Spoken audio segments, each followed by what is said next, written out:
ஓம் ஸ்ரீ வராகி தாயே போற்றி. என் அன்பு குழந்தையே, உனக்கு என்ன தேவையோ அதை உடனே தொடுன்னு எதுக்காக உன்னை தேடி வந்து இதை தொடும்படி உத்தரவிட்டேன் தெரியுமா? சில நாட்களாகவே நீ ரொம்ப கவலைப்பட்டு வருத்தப்பட்டுக்கிட்டே இருக்கன்னு எனக்கு தெரியும். என் ஆலயம் வந்து தரிசனம் செய்வதற்கு கூட உனக்கு நேரம் இல்லாத அளவுக்கு எதையோ நினச்சி வருத்தப்பட்டுக்கிட்டு என்னை மறந்தே போயிட்ட. ஆனால் என் பிள்ளையாகிய உன்னை நான் கைவிட முடியுமா? ஏதோ உனக்கு கெட்ட காலம் வந்ததுனால நீ இப்படி கஷ்டப்பட்டு வருத்தப்பட்டு என்னை மறந்து துன்பத்தில் உழன்று கொண்டிருக்கிறாய்ங்கிறது எனக்கு தெரியும். அதனால தான் உன் கஷ்டத்துக்கு என்ன காரணமோ, எதனால உனக்கு பிரச்சனையோ அதை தீர்த்து வச்சு உனக்கானதை உன் இல்லம் தேடி வந்து தருவதற்காக நானே உன்னை தேடி வந்துட்டேன் செல்லவே. நானே உன்னை தேடி வந்து உனக்கானதை உன் கைகளில் கொடுக்கிறேனா, இனி உனக்கு ராஜயோகம் ஆரம்பிக்க போகுதுங்கிறத புரிஞ்சுக்கோ. எனக்கு நன்றி சொல்லிட்டு நம்பிக்கையோடு இந்த நாளை நீ தொடங்கும் போது, இந்த நாளின் இரவோடு இரவாக எல்லா விஷயங்களும் முடிஞ்சு போய் நாளைக்கு விடியல்ல உனக்கானதை பெற்ற மகிழ்ச்சியில உள்ள பூரிப்போட முகமலர்ச்சியோட மனமகிழ்வோட உன் வாழ்க்கையை நீ வாழ ஆரம்பிப்ப. இன்று இரவோடு இரவாகவே உன் எல்லா கஷ்டங்களும் ஒரு முடிவுக்கு வந்துடும். நாளைய நாள் என்பது உனக்கான நல்ல நாளாக, வெற்றிகரமான நாளாக இருக்குங்கிறத நீ புரிஞ்சுக்கோ என் செல்லமே. எப்பவுமே அடுத்தவங்களை பார்த்து அவங்கள போல வாழணும்னு ஆசைப்படாத. அவரவர் வாழ்க்கையில அவரவர்களாக வாழ்வதுதான் அழகு. உன் வாழ்க்கையை உனக்கு பிடிச்சது போல வாழ்ந்துகிட்டே உனக்கான விஷயங்களை பெற்றுக்கொண்டு நீ மற்றவங்களுக்கு உதாரணமா மற்றவங்க உன்னை பார்த்து வாழணும்னு ஆசைப்படும்படி வாழ்ந்து காட்டு. நீ பார்க்குற நிழல்களையெல்லாம் நம்பி நிஜத்தை விட்டுறாத. நீதான் நிஜம். உன் வாழ்க்கைக்கு நீ மட்டும்தான் நிஜம். மற்றபடி நீ பார்க்குற மனிதர்களும் அவர்களுடைய வாழ்க்கையும் நிழல்தாங்கிறத புரிஞ்சுக்கோ. என் அன்பு குழந்தையே, உன் வாழ்க்கையிலையும் உன் வேலைகளிலும் உன் தொழிலிலும் நீ முன்னேறுவதற்கான வழியை நான் காமிக்கிறேன். எப்போதுமே நீ மற்றவங்க கிட்ட கையேந்தி போய் நிற்கிற சூழ்நிலைய நான் அனுமதிக்கவே மாட்டேன். என் நிழலில் நீ இருக்கும் வரை நான் எப்போதும் உன்னை காப்பாற்றுவேன் என் செல்லவே. நீ கவலைப்படவே கூடாது. ஏன்னா இனி எல்லாமே உனக்கான நல்லதாகத்தான் நடக்க போகுது. உன்னை சுற்றி இருக்கிறவங்க எல்லாரும் அவங்கவங்களுக்கு எது சரியோ அவங்கவங்களுக்கு எது நியாயமோ அதை தான் பேசுவாங்களே தவிர்த்து உனக்கான நியாயத்தை பேச ஒருவர் கூட வரமாட்டாங்கங்கிறத புரிஞ்சுக்கோ.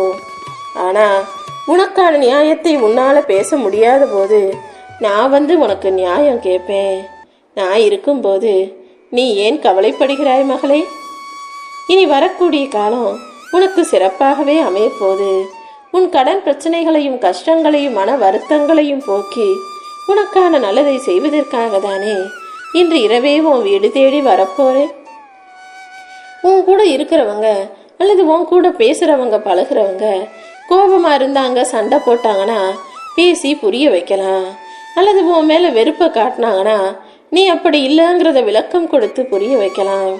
ஆனால் உன்னை வேணவே வேணாம்னு முடிவு செஞ்சுட்டு வேணும்னே உனக்கு எதிராக விவாதம் செய்பவர்களிடம் வாதம் செய்வதை விட விலகி செல்வதுதான் மேல்ங்கிறத புரிஞ்சுக்கோ. உன்னை புரிஞ்சுக்காதவங்க கிட்ட பேசி பேசி இனி எந்த பிரயோஜனமும் இல்லைங்கிறத புரிஞ்சு நீ விலகி நிற்கும் போது அவர்கள் தானாகவே உன்னை புரிந்து கொள்ளும்படியான சூழ்நிலைகளை உனக்காக இந்த வராகி அம்மா நான் உருவாக்குறேன். உனக்கு ஒன்று வேணும்னா அதுக்காக நீ தான் முயற்சி செய்யணும். அதை விட்டுட்டு சும்மாவே உட்காந்துக்கிட்டு எனக்கு அது வேணும்னு பிடிவாதம் பிடிச்சா அதுவே வந்து உன் கைகளில் உட்காந்துருமா, இல்லை தானாகவே வந்து உன் வாழ்க்கையில் கிடச்சிருமா? நான் உனக்கு அருள் செஞ்சுக்கிட்டு தான் இருக்கேன். அப்படி இருந்தும் உனக்கானது ஏன் இன்னும் கிடைக்கலன்ற உன்னுடைய கேள்விக்கு நான் சீக்கிரமே பதில் சொல்கிறேன் என் செல்லமே. என் மேலே உனக்கு இரக்கமே இல்லையா வராகியம்மா? வலியும் வேதனையும் அனுபவிச்சுக்கிட்டு வாழ்நாள் முழுவதும் நான் இப்படி தான் கஷ்டப்படணுமா? நீ என்னை நல்லா வாழ வைக்கவே மாட்டியான்னு நீ கோபத்தோடும் வருத்தத்தோடும் கேட்ட என்னுடைய அன்பு பிள்ளையான உன்னுடைய கேள்விகளுக்கெல்லாம் இப்போது நான் பதில் சொல்கிறேன்.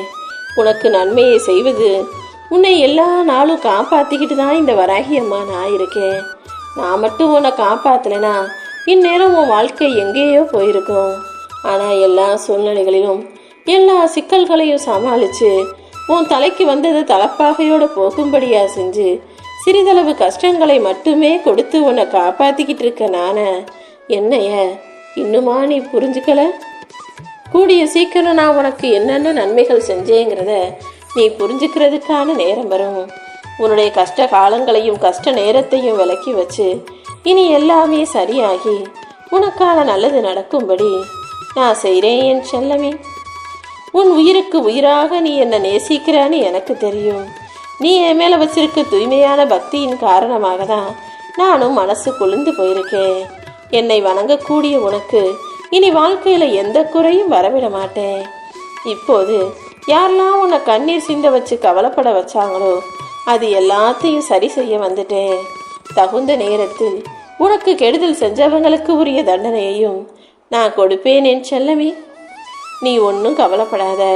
பணத்தால் கிடைக்கக்கூடிய புகழும் பேரும் உன்கிட்ட பணம் இருக்கிற வரைக்கும் தான் நிலைக்கும். ஆனால் உன்னுடைய நல்ல குணத்தால் உனக்கு கிடைக்கக்கூடிய புகழ் என்பது இந்த பூமியில் நீ இருந்தாலும் இறந்தாலும் நிலைக்கும் என்பதை புரிந்து கொள்ளேன் செல்லமே. சும்மா காசு பணத்தை காட்டி மற்றவங்களை மயக்கவோ அல்லது மற்றவங்களை உன் கைக்குள்ளே வச்சுக்கணும்னோ நினைக்காம நல்ல குணத்தோட எல்லாருக்கும் நல்லதை செய்யக்கூடிய பிள்ளையாக நீ இருக்கும் பட்சத்தில் உன் பேரும் புகழும் ஆண்டாண்டு காலம் அழகாய் புகழும்படியும் இருக்கும்படியும் நான் செஞ்சு காட்டுறேன். யாராவது உன்கிட்ட அதிகாரம் பண்ணா நீ ஒருபோதும் அடிபணிஞ்சு போகாதே. ஏன்னா நீ அன்பா பேசுபவர்களுக்கு பணிஞ்சு போற ஆள்னு எனக்கு தெரியும். அது மட்டும் அல்ல, தரம் தாழ்த்தி பேசுறவங்க முன்னால நீ ஒருபோதும் தலை குனிஞ்சு நிற்காம தைரியமாக அவங்கள விட்டு விலகிப்போ. ஆணவமாய் அகங்காரமாய் உன்கிட்ட கேள்வி கேட்குறவங்க முன்பாக நீ அலட்சியமாய் பதில் சொன்னாலே போதும். உன்னை மதிக்காதவங்கள நீயும் மதிக்க தேவையில்லைங்கிறத புரிஞ்சுக்கோ. 1000 முறை நீ ஒரு விஷயத்துக்காக முயற்சி செஞ்சு தோல்வியை அடைஞ்சாலும் கூட சற்றும் சளைக்காம மறுபடியும் மறுபடியும் போராடக்கூடிய குணம் உன்கிட்ட இருந்துச்சுன்னா நிச்சயமா இந்த உலகத்திலேயே உன்னை போல வெற்றியாளன் யாருமே இருக்க மாட்டாங்க என் செல்லமே. இதுவரைக்கும் உன் வாழ்க்கையில நீ வெற்றியவே முழுசா பார்த்த ஆள் கிடையாது. எத்தனையோ முறை தோற்று போயிருந்தாலும் சளைக்காம மறுபடியும் மறுபடியும் வாழ்க்கையை வாழ்ந்து ஜெயிக்கணுன்ற எண்ணத்தோட இருக்க. அப்படிப்பட்ட உனக்கு நான் ஒருபோதும் துன்பத்தை தரமாட்டேன்னு முழுசா நம்பு. மாற்றங்கள் எப்போது வேண்டுமானாலும் உன் வாழ்க்கையில வரும்.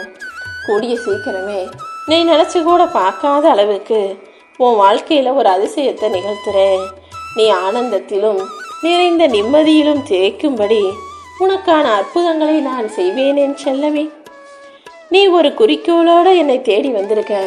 அது உனக்கு நல்லபடியா நடக்கணும்னு நீ ஆசைப்படுறதும் எனக்கு தெரியும். நிச்சயமா உன் விருப்பங்களை நிறைவேற்றி நானே உன்னை சிறப்பாக வாழ வைக்கிறேன். தன்னம்பிக்கை இல்லாதவன் தான் அடுத்தவங்க ஏதாவது ஒரு வார்த்தை சொன்னாலும் உடனே அதை கேட்டு மனசு உடைஞ்சு போயிடுவான். நீ யாருன்றது உனக்கு தெரியும்.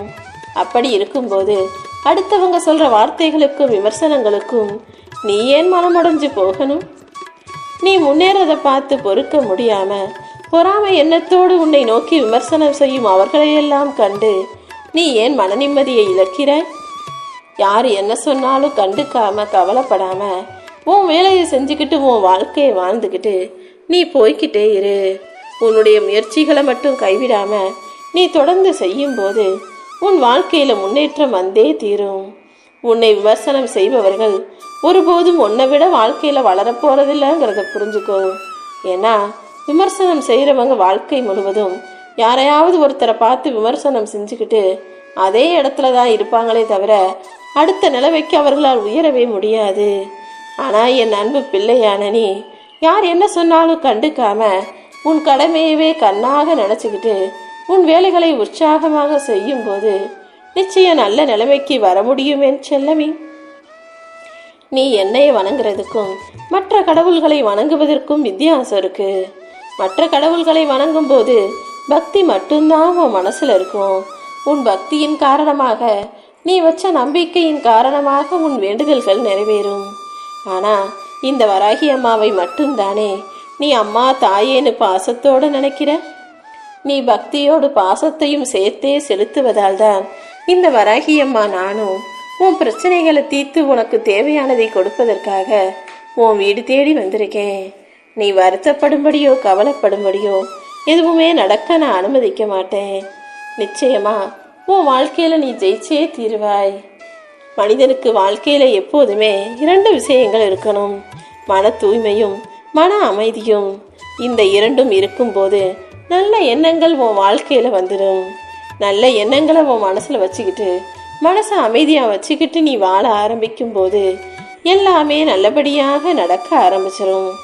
உன்னுடைய இன்றைய கடினமான சூழ்நிலையும் நாளை கண்டிப்பாக மாறுன்ற எண்ணம் எப்போதும் உனக்குள்ள இருக்கட்டும்.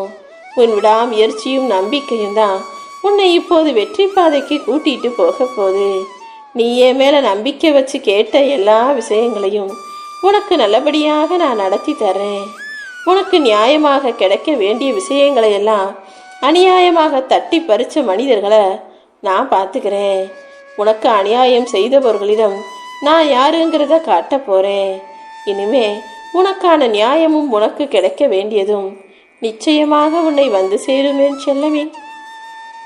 இந்த உலகத்துல இருக்கக்கூடிய பல பெண்களின் லட்சியமே பிறந்த வீட்டையும் கஷ்டப்படுத்தாம, புகுந்த வீட்டிலும் எதையும் யாரிடமும் எதிர்பார்க்காம, தான் குடும்பமும் தான் பிள்ளைங்களும் நல்லா வாழணும், தலை நிமிர்ந்து கௌரவமா வாழணுங்கிறது தான். உன் மனசுல இருக்கிற எண்ணமும் இதுதான்னு எனக்கு தெரியும். நிச்சயமா யார் கையையும் எதிர்பார்க்காம உன்னையும் உன் குடும்பத்தையும் சந்தோஷமா வாழ வச்சு சுகமாக வாழ வைக்க வேண்டிய வேலைகளை ஒரு தாயாக இருந்து நான் செய்கிறேன். யார் யாரோ என் வாழ்க்கையில என்னெல்லாமோ செஞ்சு ஏமாத்தி கஷ்டப்படுத்தி துரோகம் செஞ்சு என் வாழ்க்கையவே ஒரு வழி பண்றாங்களே நினைச்சு நீ வருத்தப்படாத. யார் உனக்கு துரோகம் செஞ்சாலும் ஏமாத்தினாலும் உன்னை விட்டு விலகி போனாலும் உன் கூட நான் இருக்கேன். உனக்கு நல்லது செய்ய நான் இருக்கும்போது நீ கவலைப்படவே அவசியமில்லை என் செல்லமே. எப்போதுமே உனக்கான நல்லவைகளை நான் தான் செஞ்சுக்கிட்டு இருக்கேன். இனிமேலும் உன் தேவைகளை நிறைவேற்றி உனக்கான நல்லதை மட்டுமே இந்த வராகி அம்மா செய்வேன்.